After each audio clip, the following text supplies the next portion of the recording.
Tucker Carlson tonight. Donald Trump's presidency is now in its third week, and the battle to push through his agenda is only escalating in its relentless ferocity. Tomorrow, the Ninth Circuit Court of Appeals will weigh whether to continue blocking the president's executive order on immigration. We'll discuss that order with Piers in just a minute. But first, with each passing day, the war between the press and the president grows more intense. Today, the president tweeted this: "The failing New York Times writes total fiction concerning me. They have gotten it wrong for 2 years and now are making up stories and sources." And this morning he tweeted this: "Any negative polls are fake news, just like the CNN, ABC, NBC polls in the election. Sorry, people want border security and extreme vetting." Well, one media outlet with a particularly antagonistic relationship toward the president is CNN, the cable news network, which labeled Trump labeled fake news more than once. Piers Morgan is editor-at-large with DailyMail.com. He's the former face of CNN. And by the way, he won Celebrity Apprentice back when a certain future president was its host. He joins us now from L.A. Piers Morgan, thanks for joining us. Pleasure. So, that just shows what good judgment he has, right? Yes, and I always forget that, but what a cool thing to have on your CV. So I remember well when you were the face of CNN. I watched your show a lot. I didn't always agree with you, but I always thought you were straightforward. If you thought something, you just kind of put it out there and said it. So you left 3 years ago. Since then, thanks to WikiLeaks, we've learned a lot of detail about CNN colluding with the Democratic Party during this election. Were you shocked by it? I was a bit, yeah. I mean, I don't know how directly involved CNN were, but I do know that when you look at what happened with Donna Brazil and some of the other characters involved, it stank, frankly. And, you know, it brought to light, I think, Donald Trump's main beef with the media, which is that it's a two-way street, this question of respect and honesty. Yeah. And he has felt for quite some time, I think, that a lot of people in the mainstream media, for want of a better phrase, are absolutely determined to bring him down. And I think he's got a point. I think some of them absolutely are. And they were in the tank for Hillary Clinton. Their candidate didn't win. And now they are utterly determined to bring the Trump presidency crashing down. So you have a war between the media and the White House, the like of which I've certainly never seen before. And it's pretty dangerous all round.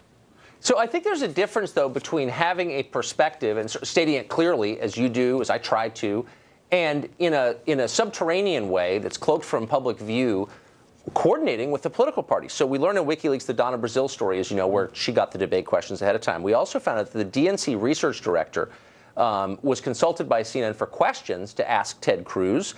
A Clinton staffer implied that the politics producer at CNN was, quote, a friend and an ally. And then you have the chief political analyst at CNN emailing John Podesta and saying, quote, "You are a TV star. I've been in GOP hell." I mean, it really seems like there is a special connection between CNN, not just all media, but CNN and that party. Did you notice that when you worked there?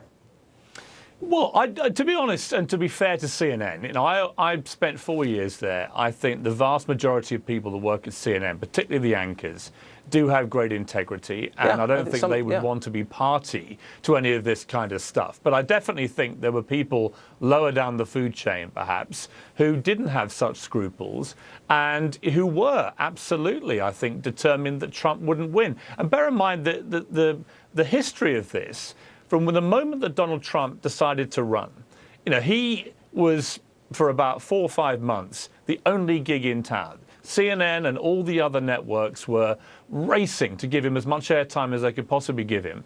This, of course, fueled the monster. And then when the moment came when they thought, oh, God, hang on, he might actually win, then rather like Dr. Frankenstein, they thought, we've got to kill him off. But by then, Trump, the nominee, was gone. He was off and racing around America, and he became unstoppable. And I noticed in the last few months of that campaign, it got more and more virulent. You know, papers like the New York Times, frankly, I thought were a complete disgrace. They weren't even pretending to be anything but in the tank for Hillary Clinton. And I found that as a journalist pretty obscene to watch, actually. So for the New York Times and others now to be saying, oh, poor us, you know, we're the innocent parties here. Donald Trump is annihilating the media and breaking down the First Amendment and so on. It's pretty rich, I think, given the way that they themselves conducted themselves as the supposed paper of record. So I think that there is fault on both sides here. I think that it is dangerous and toxic, and I think that the media have got to start showing President Trump a bit more respect, and he in turn and his White House operation have got to show the media a bit more respect, and they've all got to move on. Well, it's certainly within bounds, I think, for news organizations to call out politicians on statements that are false. And I think Trump has made a few, and I don't have any problem with reporters saying, whoa, wait a second, prove what you say. But it's the orientation that shocks me. It does seem like a lot of journalists see their role not as to report the news, but as to affect the outcome of an election. Has that changed in the decades you've been in the business? Yeah, but look, I mean, in Britain, for example, we have a very free press, and you have papers which are very obviously partisan to political parties, be on the left and the right. And it's pretty balanced down the middle. There are as many left-wing papers in Britain as there are right-wing. In America, what I don't like is this pretense from papers like the New York Times that somehow they are completely beyond any reproach when it comes to their coverage, that they are completely neutral. They're not neutral. I remember in the middle of the campaign picking up the New York Times and reading it from cover to cover. There were 11 different stories and letters and comment op-ed pieces about Donald Trump in that one edition of the New York Times. Every single one of them was hostile to Trump, including 4 out of 4 letters. Now, come on. That is not a coincidence. And I think what you're seeing generally here what we're seeing in Britain with the post-Brexit, Britain leaving Europe. Right. And look, I did not vote Brexit. I voted to stay in Europe. I thought it was a mistake. But I've always been of a firm belief you have a free democratic election in a free democracy, be it the Europe referendum in Britain or be it the US election here. And if somebody wins, they win. You have to accept they have won. You have to stop the squealing, the wailing, the teeth gnashing. And what we're seeing in Britain, just as we're seeing in America, is just one of the great hissy fits of modern political times. And everyone's just got to stop wailing and actually start coming together, as we saw a little bit actually at the Super Bowl, and start putting America before their own self-interests. Well, I mean, and by America, you mean the basic precept of the country, which is democracy, and the people administering the democracy, at least here and perhaps in Great Britain, they don't really believe in democracy, do they? I mean, the idea that the outcome is legitimate as long as the majority supports it. Right. I mean, that is the essence of democracy. And I would be more left than right, as I'm sure many of your viewers would have gleaned from my time at CNN. Yeah. I'm absolutely not a traditional conservative. But I am appalled by the behaviour of so many liberals right now. I just think it's so alien to the concept of being a liberal. They bang on about democracy. They bang on about tolerance, about fairness. And yet they're behaving exactly the same way that they warned us all that Donald Trump and his supporters would behave if and when, as they assumed, he lost. And I just don't think you can do that. I also think, knowing Trump as I've done for 10 years very well, it's completely the wrong way to go about trying to defeat him. If I was on the left, I would surely by now be trying to work out how have we lost to somebody like Donald Trump, who's a non-politician. He wasn't even a guy with any military experience. He's come out of nowhere as a business guy and a TV star, and he's become the president of the United States. How has that happened? And the reality is that for all the fancy talk about Barack Obama being this wonderful president, actually, in the polls before the election, over 70% of Americans said they were unhappy with the direction of the country. And Hillary Clinton was a terrible candidate who offered nothing new, nothing fresh. And I was doing a documentary series around Florida and Texas throughout last year. I spent a lot of time in those states, and I could feel the Trump phenomenon as it was happening in real time. And it really came down to this. They thought that Donald Trump cared about the stuff they actually cared about.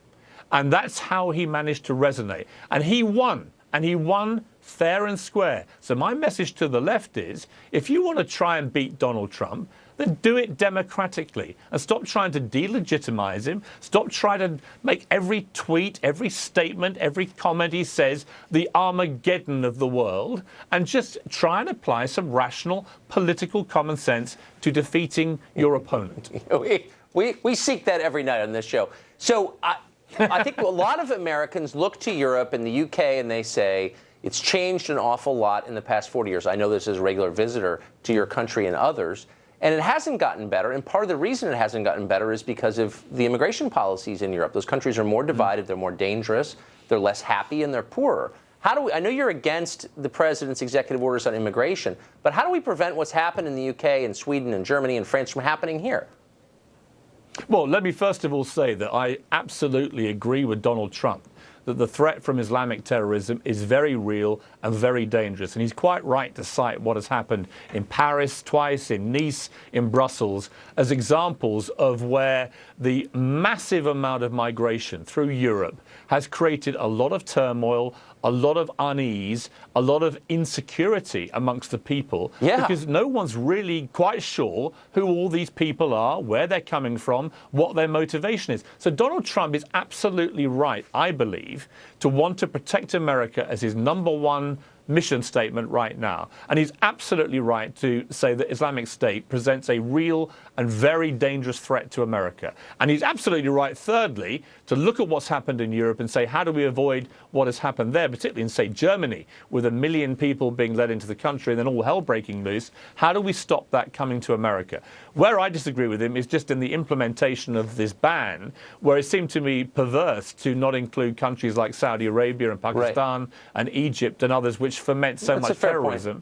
Also, I didn't like the idea of people with green cards being detained and threatened with deportation. Well, it was I didn't like the idea, and they went back on that pretty quick. But so in just one so there were things that were wrong about it. But this is the key point. I mean, for all those screaming at Donald Trump, I say to them, well, okay, what's your idea? And the main idea from the left appears to be we've all got to talk more to the communities. Well, that's all fine. That's all fine. But while you're talking, ISIS are right now planning attacks on the British mainland, on the American mainland, and they've got to somehow be stopped. So I think Donald Trump is right in his concern, and he's just, I think, probably slightly wrong in the way he's executed this. But let's not all get so pious that we put the attack on Donald Trump and our hatred of him before the real threat, which is people trying to kill and maim and behead us. That's a bracing reminder. Piers Morgan, thanks for joining us tonight. Thanks.